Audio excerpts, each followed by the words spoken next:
উলুবেড়িয়ায় মেডিকেলে কর্মরত এক মহিলা চিকিৎসককে খুন ও ধর্ষণের হুমকি দেওয়ার অভিযোগে উত্তপ্ত হয়ে উঠেছে এলাকা। এই ঘটনার পরে ইতিমধ্যেই গ্রেপ্তার করা হয়েছে হোমগার্ড সহ অভিযুক্তের ভাগ্নেকে।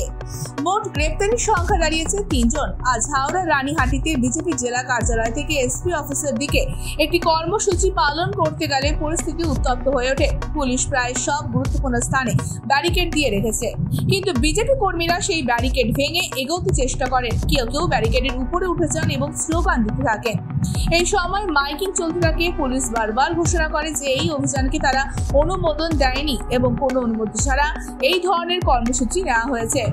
পরবর্তীতে কয়েকজন বিজেপি কর্মী ব্যারিকেডের উপরে উঠে পতাকা নাড়াতে শুরু করলে র্যাফ তাদের আটকায়। এরপর র্যাফের সঙ্গে কয়েক দফা ধস্তাধস্তি হয়।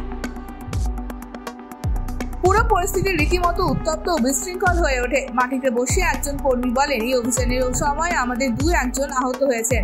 আমি নিজেও আহত হয়েছি। আমাদের বিরোধী দলনেতা খুব শীঘ্রই উপস্থিত হবেন।